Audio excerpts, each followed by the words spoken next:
नमस्कार, मैं हूं मनोज बनू। आप देख रहे हैं इंडिया न्यूज समझिए.com।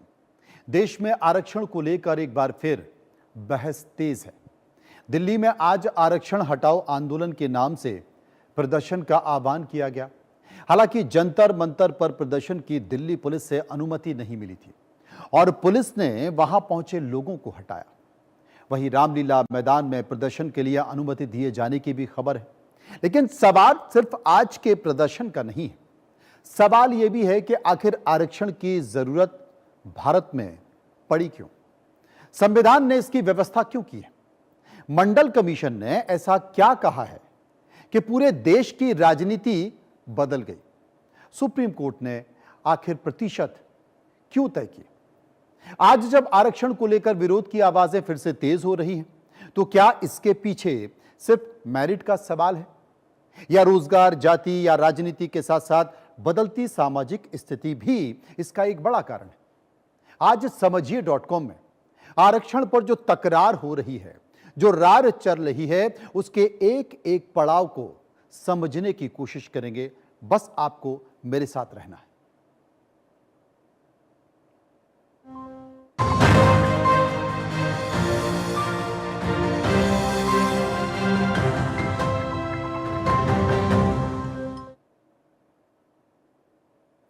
आरक्षण को समझने के लिए हमें आज से नहीं बल्कि आजादी से भी पहले के भारत को जानना होगा। भारत में जाति आधारित सामाजिक भेदभाव ने समाज के एक बड़े हिस्से को शिक्षा, सार्वजनिक अवसर और सत्ता के प्रतिनिधित्व से लंबे समय तक दूर रखा और इसी असमानता को कम करने के लिए प्रतिनिधित्व और विशेष अवसर की मांग धीरे धीरे राजनीति का मुद्दा बनी। 1932 की बात कर लेते हैं। 1932 में पूना पैक्ट में इसी बहस का एक बड़ा पड़ाव था। डॉक्टर भीमराव अंबेडकर और गांधी के बीच हुए समझौते के बाद दलित वर्गों के लिए अलग अलग निर्वाचन क्षेत्र की जगह संयुक्त निर्वाचन व्यवस्था के भीतर आरक्षित सीटों का रास्ता अपनाया गया। इसके बाद स्वतंत्र भारत के संविधान निर्माताओं के सामने सवाल था कि सिर्फ कानून के सामने बराबरी काफी होगी या उन लोगों के लिए विशेष प्रावधान भी चाहिए जिन्हें सदियों से बराबर अवसर नहीं मिले। और कहीं से आधुनिक भारतीय आरक्षण व्यवस्था की संवैधानिक नींव भी तैयार होती, क्योंकि यह बड़ा गंभीर मुद्दा है और हाल के दिनों में बड़ी जमकर चर्चा इसकी हो रही है। अब समझिए कि संविधान ने आरक्षण को किस सोच के साथ जगह दी। भारतीय संविधान एक तरफ अनुच्छेद 14 के जरिए समानता की बात करता है, तो वहीं अनुच्छेद 15 और 16 में राज्य को कुछ परिस्थितियों में पिछड़े वर्गों के लिए विशेष प्रावधान की शक्ति भी देता है। अनुच्छेद 16 सब क्लॉज 4 विशेष रूप से उन पिछड़े वर्गों के लिए सरकारी सेवाओं में आरक्षण की बात करता है जो राज्य की राय में पर्याप्त तौर पर प्रतिनिधित्व नहीं रखते हैं। यानी कि संविधान की मूल सोच सिर्फ ये नहीं थी कि हर व्यक्ति के साथ कागज पर समान व्यवहार किया जाए, बल्कि ये भी देखा जाए कि क्या सभी लोगों के पास वास्तव में आगे बढ़ने के अवसर मौजूद हैं। इसी अंतर को अक्सर औपचारिक समानता और वास्तविक समानता के तौर पर भी समझाया जाता है और यही आरक्षण की पूरी संवैधानिक बहस का आधार भी है। लेकिन यहां पर एक बात जरूरी है, आरक्षण को संविधान ने मूल रूप से केवल गरीबी हटाने की योजना के तौर पर नहीं बनाया था। इसे सामाजिक और शैक्षणिक पिछड़ेपन और पर्याप्त प्रतिनिधित्व का सवाल भी जोड़ा गया था। अब आज पूरे देश में चर्चा हो रही है कि क्या वो पर्याप्त सवाल पूरा हो रहा है। आज ओबीसी आरक्षण की चर्चा होती है तो सबसे पहले नाम आता है मंडल कमीशन का। लेकिन मंडल कमीशन अचानक पैदा हुई कोई योजना नहीं थी। 1953 में 1953 में देश का पहला पिछड़ा वर्ग आयोग बना था और इसके बाद 1979 में दूसरे पिछड़ा वर्ग आयोग का गठन हुआ जिसके अध्यक्ष थे वीपी मंडल। मंडल कमीशन ने सामाजिक और शैक्षणिक पिछड़ेपन को पहचानने के लिए अलग अलग संकेतकों को इस्तेमाल किया। 1980 में आयोग ने अपनी रिपोर्ट दी। उसने 3743 जातियों को ओबीसी श्रेणी में चिन्हित किया और अनुमान लगाया कि यह देश की आबादी का करीब 52% है। आयोग ने केंद्र सरकार की नौकरियों में ओबीसी के लिए 27% आरक्षण की सिफारिश की, लेकिन रिपोर्ट तुरंत लागू नहीं हुई। फिर आया 1990, जब वीपी सिंह सरकार ने मंडल कमीशन की सिफारिशों को लागू करने की घोषणा की और यहीं से आरक्षण भारत की सबसे बड़ी राजनीतिक और सामाजिक बहसों में से शामिल हो गया और उसका असर भी हुआ। मंडल कमीशन की घोषणा हुई। घोषणा के बाद देश में जो हुआ उसने आरक्षण की राजनीति को हमेशा के लिए बदल कर रख दिया। 1990 में ओबीसी आरक्षण लागू करने की घोषणा के बाद देश के कई हिस्सों में बड़े छात्र प्रदर्शन हुए, लेकिन आखिरकार यह मामला सुप्रीम कोर्ट पहुंचा और 1992 में आया ऐतिहासिक इंदिरा साहनी केस का फैसला। सुप्रीम कोर्ट ने ओबीसी के लिए आरक्षण के सिद्धांत को बरकरार रखा, लेकिन साथ ही कुछ महत्वपूर्ण सीमाएं और शर्तें भी लागू की। सबसे चर्चित थी सामान्य परिस्थिति में 50% की सीमा। दूसरा बड़ा सिद्धांत था ओबीसी के भीतर आर्थिक और सामाजिक बहस से आगे निकल चुके क्रीमी लेयर को आरक्षण के लाभ से बाहर रखना।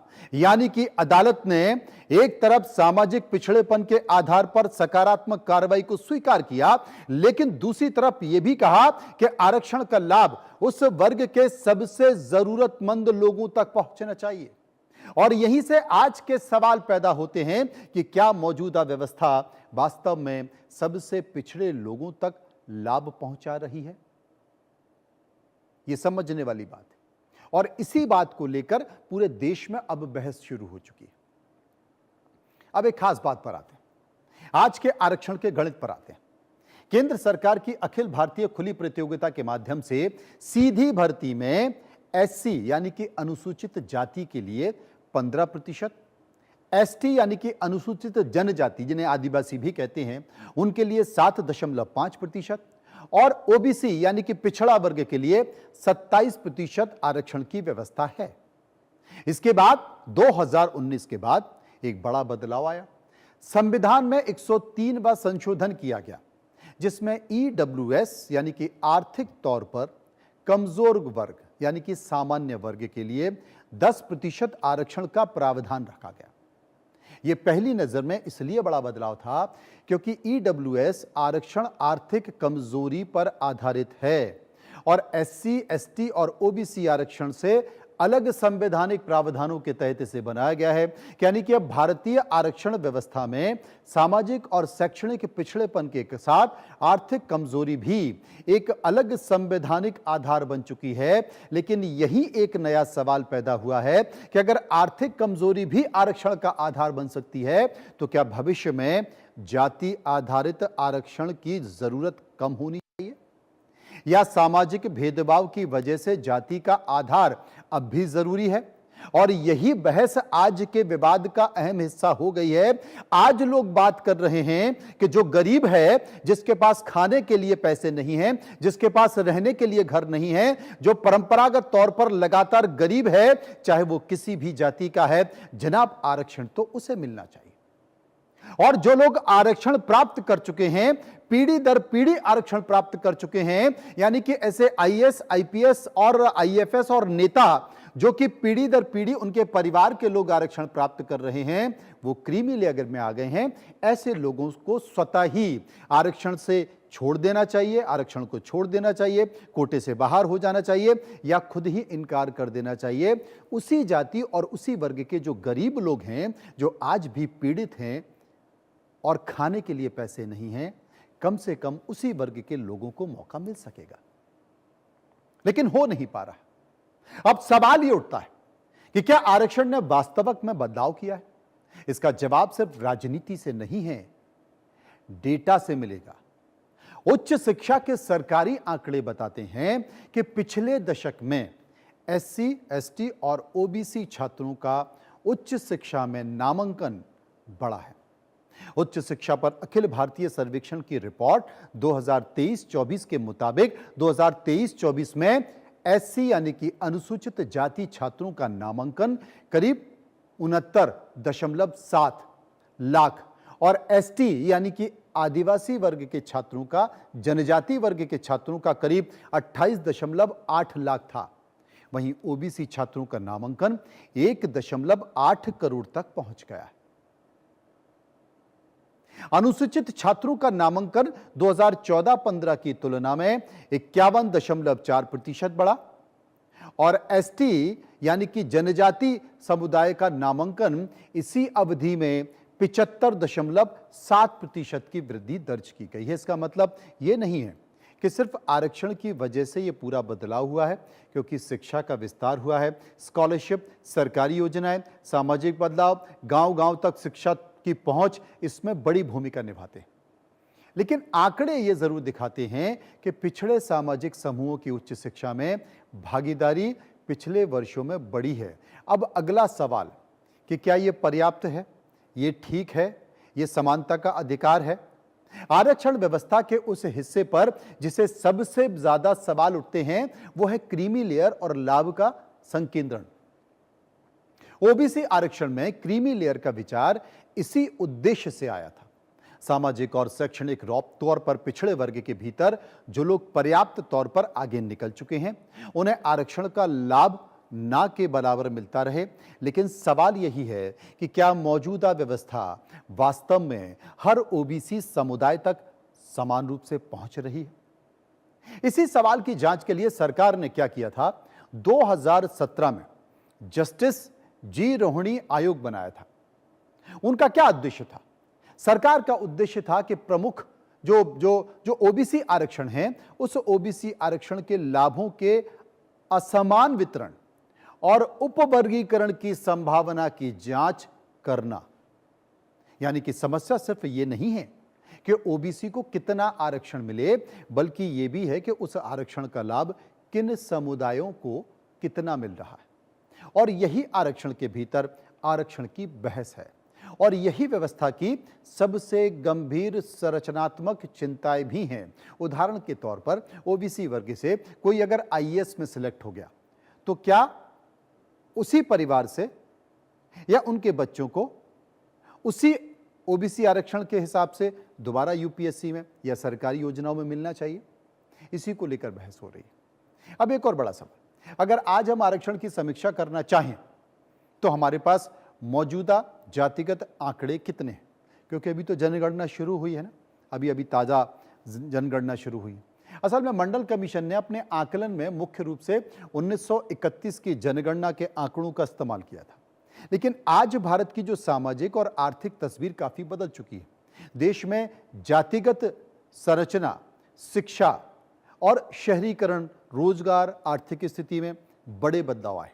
इसलिए जाति जनगणना की मांग बार बार उठ रही है और सरकार ने इसे मान भी लिया है, क्योंकि अगर सरकार को यह तय करना है कि कौन कितना पिछड़ा है, किसे कितना प्रतिनिधित्व मिले और आरक्षण का लाभ किन समूहों तक पहुंचा है, तो सटीक डेटा बेहद महत्वपूर्ण है।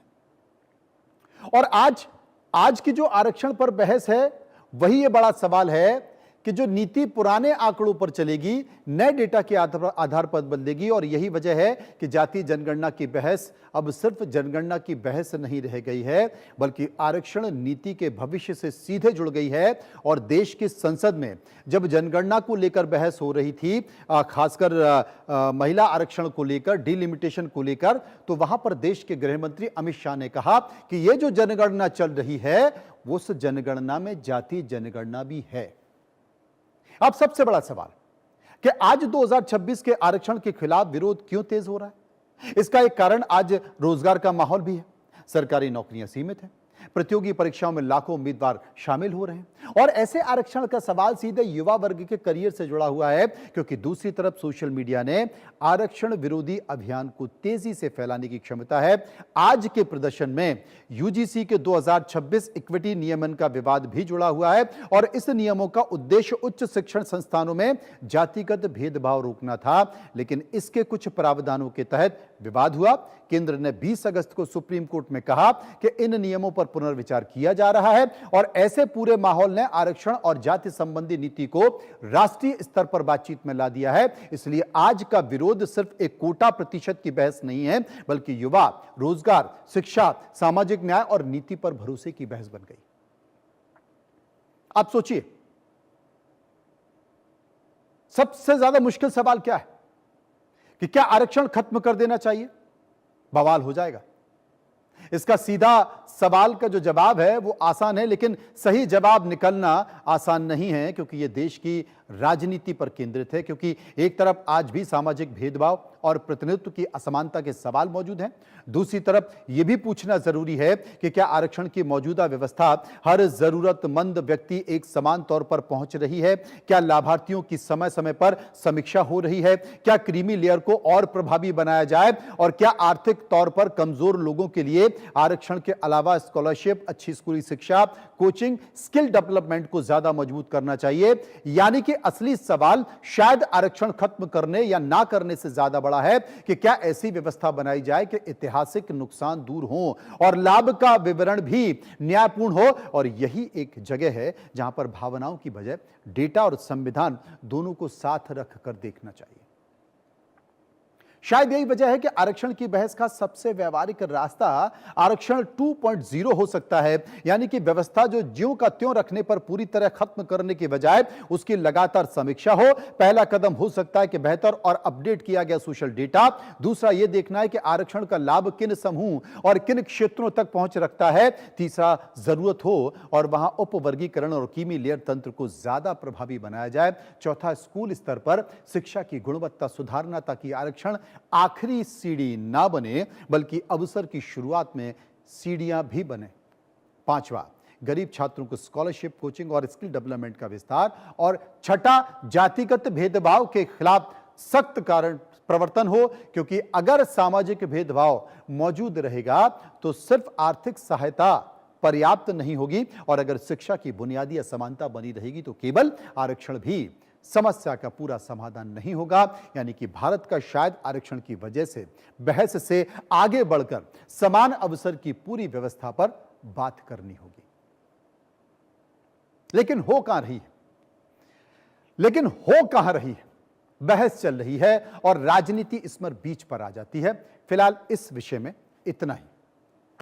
बात कर लेते हैं एक और विषय की। मुनीर बन रहे हैं तानाशाह, मुशर्रफ वाली राह।